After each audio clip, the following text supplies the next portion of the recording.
Hai semuanya, kita kembali lagi dengan channel Kauri TV. Yang belum subscribe, silakan di subscribe terlebih dahulu, kemudian klik lonceng notifikasinya.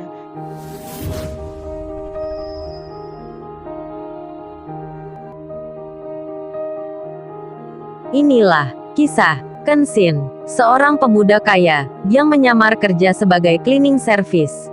Versi Kauri TV, episode 201. Tak disangka sebelumnya, jika pagi ini, Kenshin akan bertemu lagi dengan Shirley. Bahkan, pertemuan itu di kondisi yang memprihatinkan. Wanita karir yang kelihatan kerjanya di kantor, bergaul dengan tipe orang yang kaya. Bahkan salah satu dari mereka adalah seorang pengusaha, pemilik perusahaan. Ternyata, yang dilihat jauh dari angan. Penampilan yang demikian bisa pula menjadi bumerang. Usut punya usut, Shirley terbiasa mengikuti tren temannya, hingga membuat gaji tiap bulannya ikut tergerus habis. Padahal belum sampai di pertengahan bulan, karena dirinya yang terbiasa bersama teman-temannya suka berada dan belanja di tempat-tempat yang mewah. Akhirnya, sampai 3 bulan ini, angsuran mobilnya telat dibayar. Hingga debt kolektor pun datang, menagih janji angsuran itu. Sampai-sampai mobil itu akan diambil. Untung saja, ada seorang pria yang tempo hari sempat ia remehkan.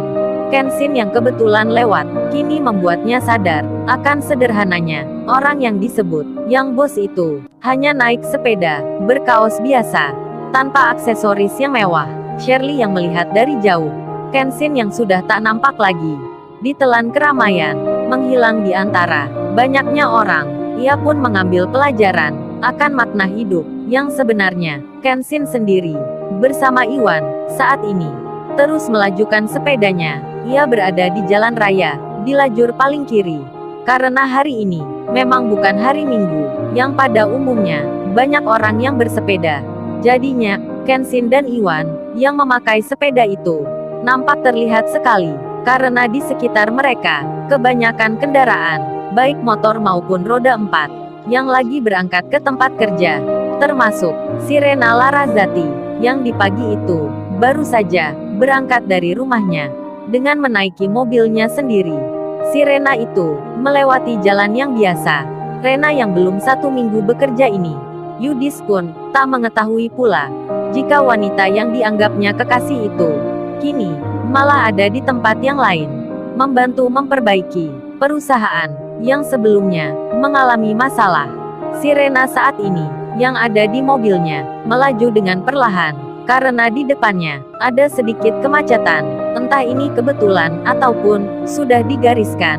Kenshin dan Iwan, yang naik sepeda itu, berada di jalan yang sama dengan Sirena. Kenshin yang berada di sebelah kiri. Ia berjalan perlahan. Sesekali ia berhenti. Kakinya terlihat menginjak tanah. Karena di depan ramai sekali, baik kendaraan, roda 2, maupun roda 4, yang berhenti. Tak lama berselang, beberapa menit kemudian, berjalanlah Kenshin dan Iwan. Namun, belum sampai sepeda itu berjalan jauh.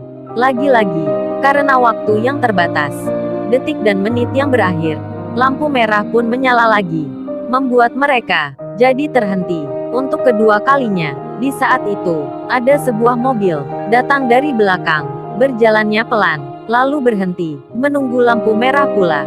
Posisinya ada di belakang, di antara Kenshin dan Iwan. Kenshin pun terlihat mengarah ke depan, tubuhnya nampak berdiri, sambil memegang kemudi. Pandangannya akan melihat ke belakang, sembari sebelah tangannya ada di antara pinggang.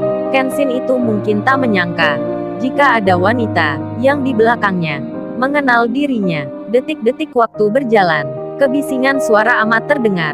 Jalan raya itu, di bawah lampu merah, akan menjadi cerita Sirena yang ada di mobilnya, dengan kaca gelap yang tak bisa dilihat dari luar. Ia pun mulai memperhatikan apa yang ada di depannya. Sementara, tak disangka sebelumnya, di tempat itu, ternyata ada seseorang yang lain. Begitu melihatnya, langsung saja menyesakkan dada. Dia itu adalah seorang mantan. Bagaimana tidak, demikian.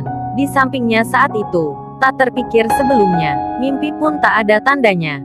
Tiba-tiba, ada wanita yang pernah jadi teman dekatnya saat di tempat kerja yang lama.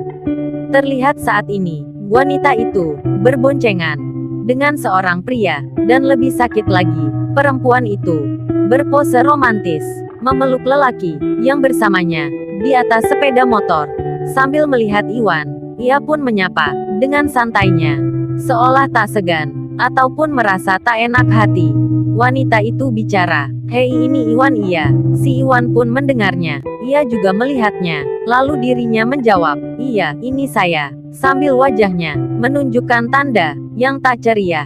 Lalu wanita itu melanjutkan bertanya pada Iwan, "Mau kemana nih ya kamu? Kok hanya pakai sepeda gitu? Apa kamu nggak kerja ya?" Sekedar diketahui, wanita itu bernama Susanti, yang tak lain, dia itu dulu mantan kekasihnya Iwan. Si Iwan pun menjawab, "Ini aku mau ke tempat kosku dulu, aku saat ini lagi gak kerja." Kenshin yang ada di dekat mereka mendengar pembicaraan itu, namun ia hanya melihat saja, sembari tersenyum kecil saat wanita yang menyapa Iwan itu melihatnya. Rupanya, Susanti ini sudah punya cowok baru lagi yang menggantikan Iwan.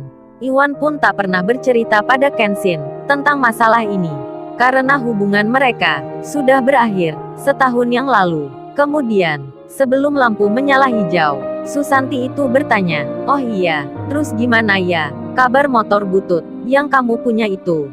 Apa sudah dijual, atau sudah kamu museumkan? Terus ganti sepeda ini ya?" Bicaranya sambil tertawa, tangannya sampai menutup mulutnya. Rupanya Susanti ini masih mengingat motornya Iwan. Padahal motor itu sedang tak dipakai di sini. Mungkin karena dirinya dulu pernah merasakan dibonceng Iwan. Sedang teman lelakinya di saat bersamaan menyalakan gas motor miliknya yang meraung-raung. Maklum, motor itu masih baru. Terlihat dari plat nomornya, apalagi penampilannya yang begitu kentara. Si Iwan pun lalu menjawab, akan tanya Susanti. Dirinya bicara, "Motorku itu masih ada, kagak aku jual, masih aku pakai sampai saat ini. Apalagi sampai dimasukin museum segala itu kagak mungkin." Iwan rupanya rada jengkel dengan tanya Susanti yang barusan, seperti meremehin gitu. Kemudian, lampu lalu lintas yang ada di atas kini sudah menyala, warnanya nampak sudah hijau. Susanti itu malah bicara. Terdengar ucapan darinya, "Esok dijual aja Wan, motor butut itu ya. Ganti Ninja, kayak punya cowokku ini, keren banget kan?" Sambil tersenyum, dirinya berpose lagi, romantisan di depan Iwan. Lagi-lagi, motor Ninja itu dinyalakan gasnya, meraung-raung dengan suara yang tinggi. Kenshin pun melihatnya, tak luput dengan Rena yang ada di belakang, sampai mendengarnya. Padahal sebelumnya, dirinya hanya memperhatikan keramaian jalan raya. Namun karena kebisingan itu, pandangannya beralih ke sebelah depan, ke sumber suara yang baru terdengar itu. Saat dirinya memperhatikan apa yang ada di depannya, ditemuilah hal yang tak diduga sebelumnya. Tiba-tiba saja, dirinya menjadi deg-degan, menjadi kaget seketika, karena tak menyangka jika di depan itu ada Kenshin yang sedang naik sepeda. Lalu dirinya tersadar, yang lagi bicara dengan wanita yang duduk di atas motor itu adalah Iwan, temannya Kenshin yang pernah ke rumahnya di waktu kemarin. Si Rena pun memperhatikan apa yang ada di hadapannya. Inginnya ia segera menyapa, menemui Kenshin, namun kondisinya yang tak memungkinkan, karena saat ini mobilnya ada di tengah. Apalagi warna lampunya sudah menyala hijau. Kendaraan pun mulai berjalan. Si Rena pun juga sama, mobilnya ia jalankan sambil memperhatikan Kenshin dan Iwan yang melaju dengan sepedanya semakin ke kiri. Akhirnya, jarak mereka semakin menjauh. Mobilnya Rena tak bisa belok kiri karena terhalang rambu lalu lintas. Si Rena pun hanya bisa melihat sampai kondisi yang ada terlewat begitu saja. Lalu, bagaimana kisah selanjutnya? Subscribe channel ini untuk episode berikutnya. Terima kasih.